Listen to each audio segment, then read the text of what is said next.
Hello everybody and welcome to the batch review for the We Never Learn feature festival. We've got 8 new characters and a new legend summon to talk about today, and weirdly no new limited and 5 new gacha units, which is way off balance from what we normally get, but you know, it is what it is. Who should we start with? Let's just go in order, I guess. Let's start with Uruka. This will also serve as sort of idea of who I think you should choose from the store. We do get one of the gacha units for free, so hopefully I'll be able to give you a little bit of insight to maybe who you should pick. We can actually preview the costume. There you go, very, very nice. All the costumes are kind of the same, just different colors, but hey, we take what we can get. It's new content technically. So Uruka inflicts 460% damage to one enemy, removes 1 ultimate attack damage up from all enemies, and for 2 turns boosts the ultimate attack damage for herself by 18%. So she's kind of good utility frontline for PvP. Beyond that, like, you know, outside of PvP, this would essentially do nothing, so it would just be damage plus ultimate attack damage buff, which makes her a decent standard gacha hitter. But I personally probably wouldn't use her in PvP for this frontline anyway. For me, that kind of counts against her a little bit, but then again, there will be some people that would like to experiment with this. Obviously, being able to remove your enemy's ultimate attack damage up and to boost your own ultimate attack damage, which would then carry over to the next turn, which would be whoever you have next in line. There's definitely some use for that. As far as the passive, it's Counter Guard. Again, I'm not a very big fan of. And boosts the shooter's ultimate attack damage by 90%. Unconditional, which is good. And the Counter Guard is 85%, which is not bad. So it's okay. Counter is really... It's becoming, I guess, slightly more usable in PvP. There was a time when it was really prevalent in the Deku era. And then that era just kind of fizzled out when they started releasing units that countered it quite heavily. And we got new units that did loads of damage that we didn't really need to use Deku's counter or anything like that anymore. So much so that by the time Odin came out, that was essentially the same archetype of character, people were like talking about him like he was one of the worst units ever released. So counter's not as much as a problem as it used to be, but I think it's on a little bit of a comeback with the new passive skills. We're actually going to see one of those today. Not passive skills, support skills. One of the characters has a support skill that does give a powerful counter. So hey, you know what? Usable in PvP. Outside of PvP, not bad for dealing with stages of counter, but all in all, somewhat unimpressive outside of PvP. The buddy skill: convert a random bubble to a skill bubble with 170% base damage, convert 3 green and yellow bubbles to blue, and negate the 1 weakest attack boost on all enemies. So this is the same as another character. Who's it the same as? Hijikata Toshiro, the newer one, the one from the event with Keiji Maeda in it. And this is, like I said when he came out, a decent support, a very usable support. Not setting my world on fire though. The negate the 1 weakest attack boost thing is okay, because all in all, when you're creating skill bubbles with your supports in PvP, you want them to create a skill bubble, have 1 additional sort of bubble manipulation or something, and then an additional ability. So that's your additional ability, that's your bubble manipulation, and there's your skill bubble creation. If they're doing 3 things with their support, they're doing a fairly decent job of being a good PvP support. But I think there are better options for me. All in all, I'm a little bit underwhelmed with her kit. It's not awful, not by any means. I don't think any of these units are awful, but a little bit underwhelming. Let's talk about Sensei, Mafuyu Kirizu. You might have noticed actually all the costumes are named after the the paths of their story. I guess this is a minor spoiler, I don't know, but each girl gets their own ending. So each arc that is one of the girls' endings has a specific name for it, and that's what all these names are here. So the arc that is Uruka's ending is the Shimmering Ebony Mermaid Princess arc, and here we have the Queen of Thin Ice arc for Mafuyu Kirizu's ending. Her skill: inflict 460% damage to one enemy, and if the enemy is weakened, inflict an additional 35% damage. Negate one auto heal from all enemies. Now, negating the one auto heal, I believe this is the last unit we needed in the set for negating auto heal, because I think we only had Senna for red, I think it was Old Joseph for green, and then Shinobu for blue. And I think this is our first yellow unit that actually negates auto heal. When we say negate, we mean just remove it from all enemies. One auto heal from all enemies. So would be pretty good for the Dio Brando, the original Dio Brando stage. Not that that's that difficult. And also inflicting damage plus additional damage to weaken enemies. I mean, when you're trying to do optimal damage, you're going to be weakening enemies anyway. So not bad, not bad. Pretty strong as a front line in terms of like utility moving forward. I don't know how many stages there are going to be in the future with auto heal, because it's not super common. It's not super common where it's actually an issue either, but there could definitely be stages where that's a pain, and you know what? She could come in handy. But beyond that, not a super hard hitter or anything like that in front line. Her passive skill: before this unit's turn, convert one blocked bubble to yellow and boost this unit's ultimate attack damage by 20%. Unconditional ultimate attack damage boost is nice. The conversion is becoming more of a common thing, given a little bubble conversion instead of a like resistance or immunity or anything like that. I kind of prefer the immunities and stuff, because it means in later stages these units can be quite useful, sometimes crucial. But the only stages we're going to see where she's crucial is going to be with that negate one auto heal, if that ever is a stage gimmick we're dealing with that's a real problem on a blue stage. The buddy skill: convert one blue bubble to a skill bubble and boost its blast radius by 1. Randomly convert a total of 5 block red, green and blue bubbles to yellow, and for 1 turn counter attack all normal attacks to this unit's buddy for 380% damage. This is what I was talking about before.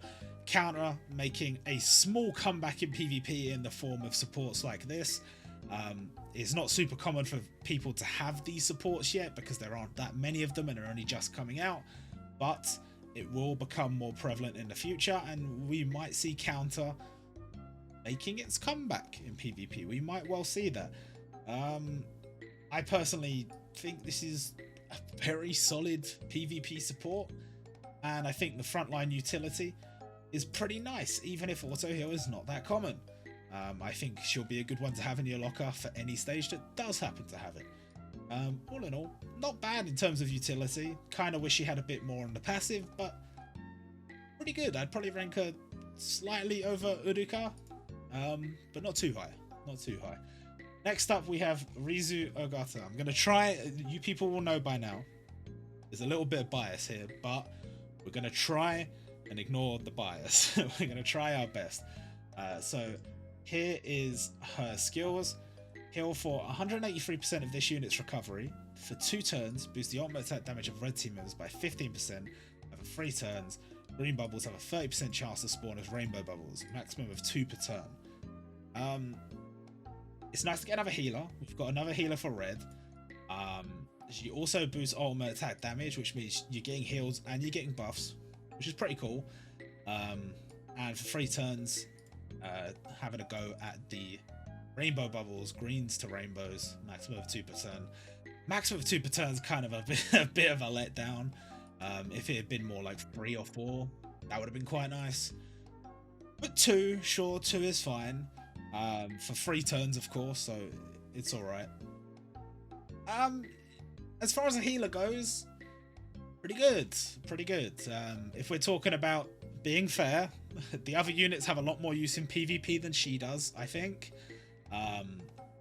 While it is good to heal and it is good to boost ultimate attack damage, you won't typically see people using that kind of strat in PvP, and I don't really know how effective it could be. The buffing is fine, of course, but the healing, not typically what people go for. And the bubbles having a chance to spawn as rainbow could be useful, again, in PvE, not so much in PvP. Obviously useful in PvP, but setting everything up, it's more of a cumbersome way to do it than just using bubble manipulation, which is what everyone else does with their supports. The passive skill, before this unit's turn, convert one block bubble to red and boost the normal attack damage of red team members by 25%. Now this is interesting. So this is an unconditional normal attack damage boost for red team members, not just for Rizu. So if you want to try some like crazy normal attack damage team with Rizu and maybe with like a character like Yoriichi, it could be quite interesting. And I would be quite interested to see what you could pull off and what kind of stages you could beat using that kind of strat. It's very interesting. Again, like I mentioned before though, giving the single bubble conversion to red instead of just giving, I don't know, like a resistance, an immunity. It's fine. It's definitely perfectly fine. It's not super amazing. Plus, I've always felt like block bubbles aren't as common in PvE as they are in PvP, and this is not a unit I would use in PvP, but slowly block bubbles are appearing in more PvE stages, so potentially that gets some use. And then the buddy skill, burst 4 blue bubbles, for 2 turns reduce the appearance rate of blue bubbles to 0, and for 3 turns boost the ultimate attack damage of red team members by 20%. So it's not a bad little bit of bubble manipulation plus the ultimate attack damage boost. I kind of wish it was more than 4 bubbles burst. I get why it's 4 bubbles, because it might be a bit too powerful if it was like a whole load of them and then down to 0 and then an ultimate attack damage boost. I mean, hence why this is already on a 12-turn cooldown. I do kind of wish it was like maybe 6 bubbles. I feel like 4 you could easily get, because it's 4 random bubbles. You could easily like burst in random spots and not benefit much from it, you know. But sure, the reduced rate to 0 for 2 turns is definitely useful, and the ultimate attack damage boost it's a nice little bonus to that skill. Not bad overall. I would say really not bad overall. I think potentially as a frontliner could see some use in red teams, in normal attack damage teams on certain stages. And definitely better if you're a beginner and you're looking for a general purpose unit. Pretty good. I'd probably put her and Kirizu about the same, because I think Kirizu's upside potential in PvP is quite high, and Rizu doesn't really have much potential in PvP. Of course, we're talking about I suppose you could use, I don't know. I hardly seen anybody using any supports in PvP that don't either create a skill bubble or do some crazy PvP bullshit. And that's not really either of those things. So I don't think anyone would use that buddy skill in PvP. So yeah, so far, not a standout winner to pick. But I think we might have our standout winner here. Fumino Furuhashi. She brings something quite good to the table, but we'll start with her ultimate attack. Heal for 180% of this unit's recovery, charge the Legend Summon gauge by 2%, and for 2 turns reduce damage received for green team members by 670.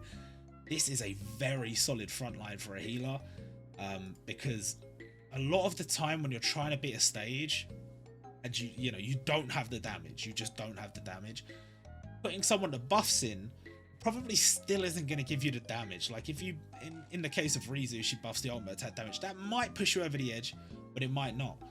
In this case, Furuhashi is giving you the survivability.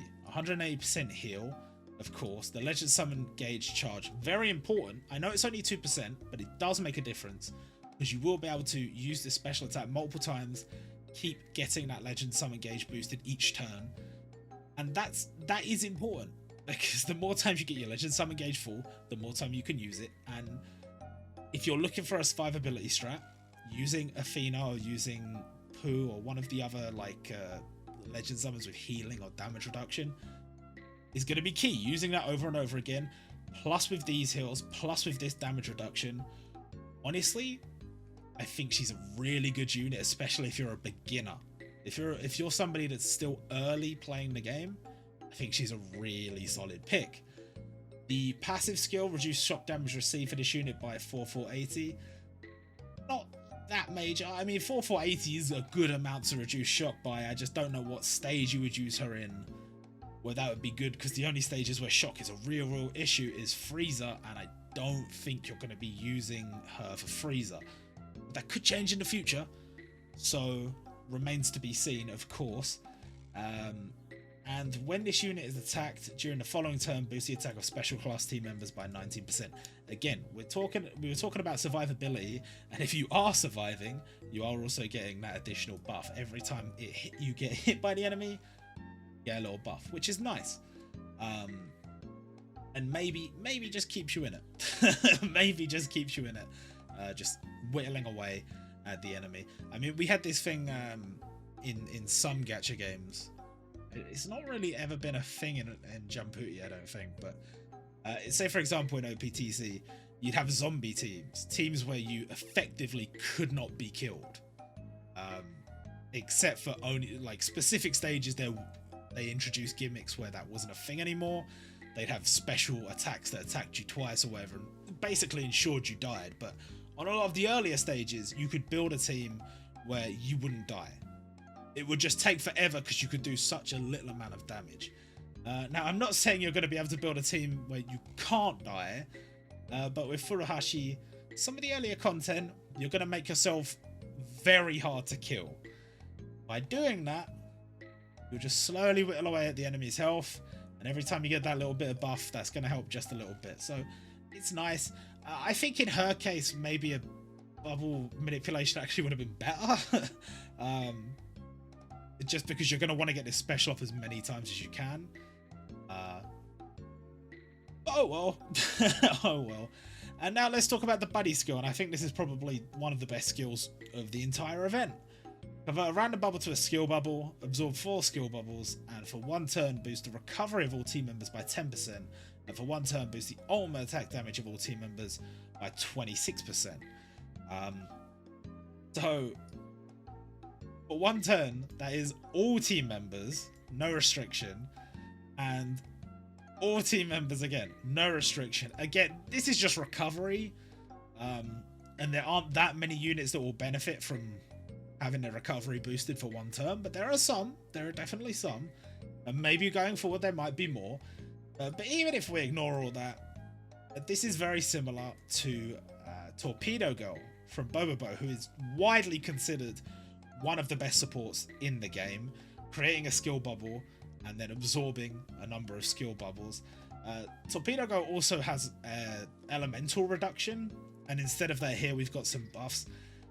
I would say the elemental reduction in terms of utility is way more valuable than these buffs, but these buffs are not bad at all. These buffs are not bad at all, and I think there's a lot of people that don't have Torpedo Girl. Look, this might be one to go for. Obviously, if you want Torpedo Girl for the elemental reduction, I cannot help you. But if you're missing somebody that creates a skill bubble and absorbs multiple skill bubbles, here you go. Here you go. Honestly, I have to say this is my highest recommendation for a pick. If you have a favorite girl and you want to pick them, go for it. You know, if you ow, I just hit my hand.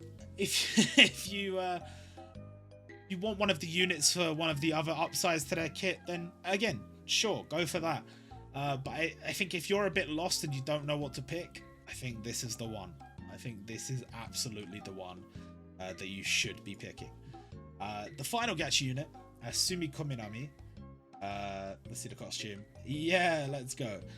The ultimate attack inflicts 445% damage to one enemy, and for 2 turns, weaken all enemies by 36%. Not bad for standard gacha at all. You're dealing damage, you're inflicting 2 turns of weakening. It's a decent amount of weakening too. Pretty solid. Pretty solid.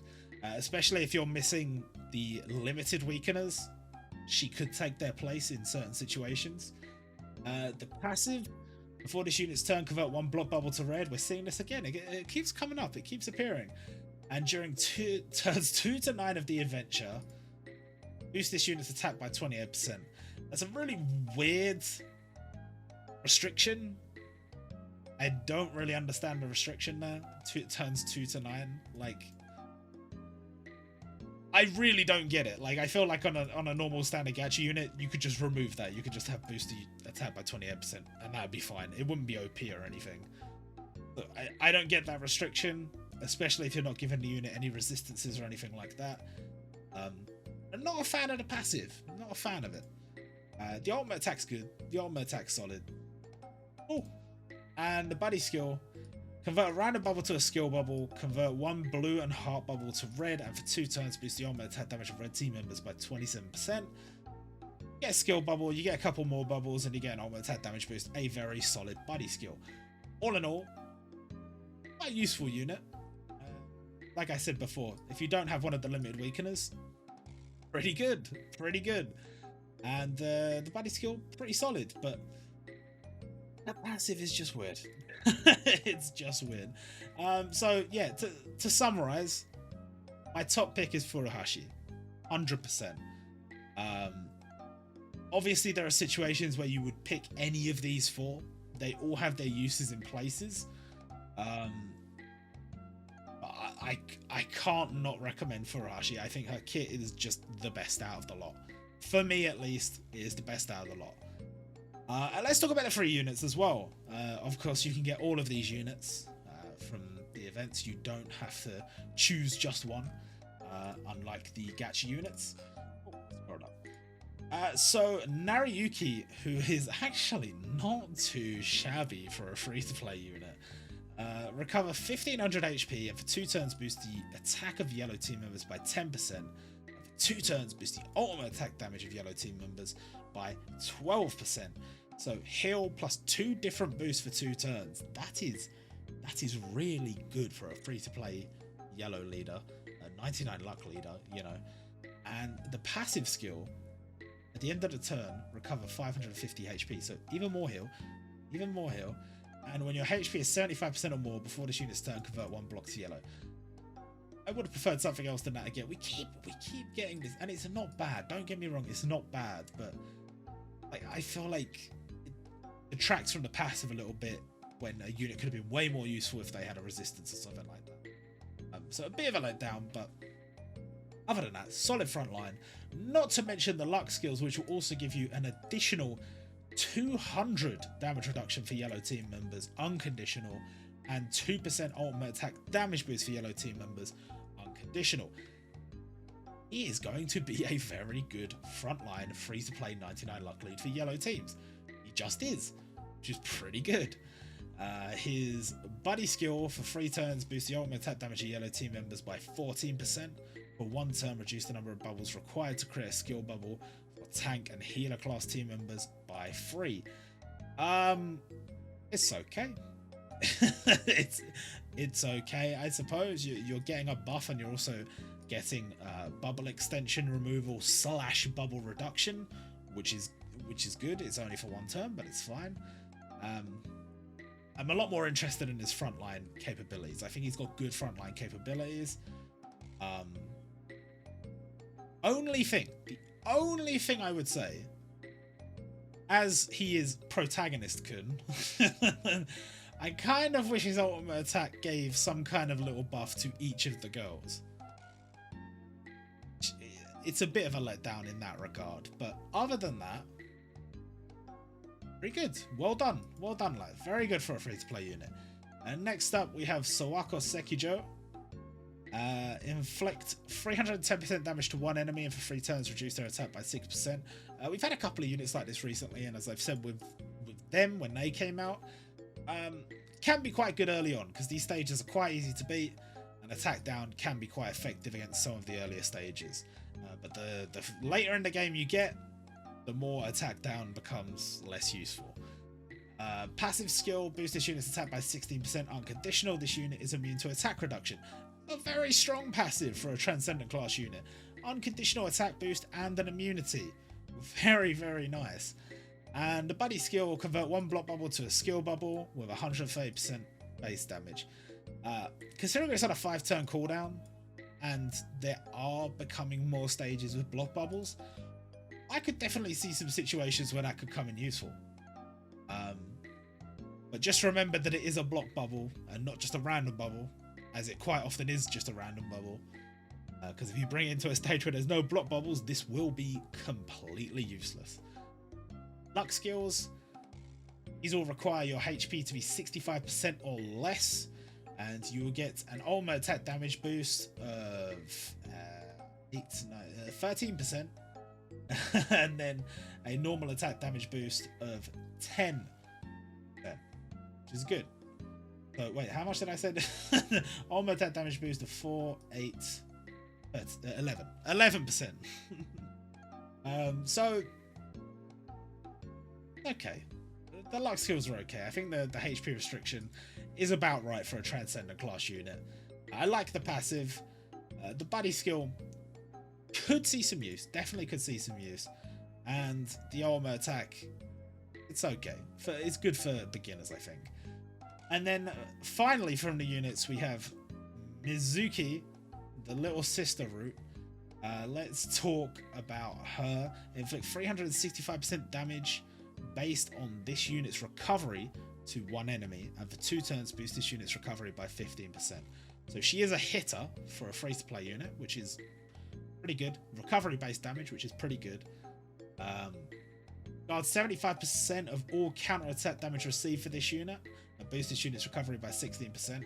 So you've got counter guard, which again I'm not the biggest fan of, but okay, I can see how it works here because it kind of works as this unit's immunity of sorts, or the reduction or defense, and then boost this unit's recovery unconditionally, which is cool. Pretty solid front line. Pretty solid front line. When you consider the luck skill, when you connect 2 or more bubbles with this unit, boost this unit's ultimate attack damage by 4%, and then another 4, and then another 4. That's 12% ultimate attack damage boost just by connecting 2 bubbles, which is not that hard. And then you also get a normal attack damage buff of 10% that turn as well. So again, pretty solid front line, pretty solid abilities. Not too bad, not too bad. And the buddy skill, convert 11 random bubbles to blue, and for 3 turns boost the attack of blue team members by 22%, 50% in tower. I have mixed feelings about this. I think it's interesting to have a buff that is smaller and then larger in tower, because that, you know, we've seen it before and we've seen that it does work in tower, but seeing on a free-to-play unit and seeing it in this context, I mean, I can't imagine people using Mizuki in tower except during tower week, and then this kind of has the feeling of again, I go back to OPTC, when you have a treasure map boosted unit and you get that unit and then they are good for that one event and then beyond that they have no use. That's what this feels like. So she will be good for the tower boost, I suppose, but then beyond that, probably not. The 11 random bubbles converted to blue definitely could come in handy, but beyond that, the buddy skill doesn't excite me too much. I'm definitely more interested in the front line. I think she could definitely see some use as a leader, as a 99 luck leader. And we're slowly moving into a place where recovery based damage could be more of a thing. Maybe someday we will see a very good recovery based limited and it will change the game. But until we do, she's okay. And then finally, the Legend Summon, the first firework of the festival. Recover 5200 HP, inflict 68,000 damage to one enemy, and for 2 turns boost the ultimate attack damage of balanced, healer, and tank class team members by 38%. Now what's nice about this is balanced, healer, and tank class, you may remember, got units here. Oh, Uruka's DPS. Is Uruka the only character that doesn't get boosted by this legend summon from? Wow. Wow. Healer, tank. Special. Oh, special. Okay. All the they made some weird choices. Because I had it in my head that this actually buffed pretty much all the girls, but looking at it now, it buffs Narayuki and his little sister, and Ogata and Furuhashi and Sensei. That's who it buffs. So bit of a letdown. Bear in mind, they have done events in the past where a legend summon boosts a specific series, like with Saint Seiya, or they have done, you know, characters that boost, and it's very clear they're supposed to be buddying up with another character, like with the first version of Suna and Reborn. They're both meant to be used together. I kind of wish there was more usability between the characters and the legend summon, but whatever. As far as the legend summon goes, it's not half bad. You get a heal, you get a decent amount of damage, and that buff applies to quite a few different team members. 38%, not bad. But I don't personally see it as one I'm going to be using that often, because we are getting a lot of legend summons that are very good, and I don't know, the whole like inflict 68k damage, I don't really care about that part, so it's really just a heal and the buff, and it's not that deep. So all in all, it's okay. And as far as the units go, well, you know my thoughts about them. So that's going to do it for this video. I hope you guys enjoyed. I hope you have an idea of who you're going to pick. And yeah, I'll see you all next time.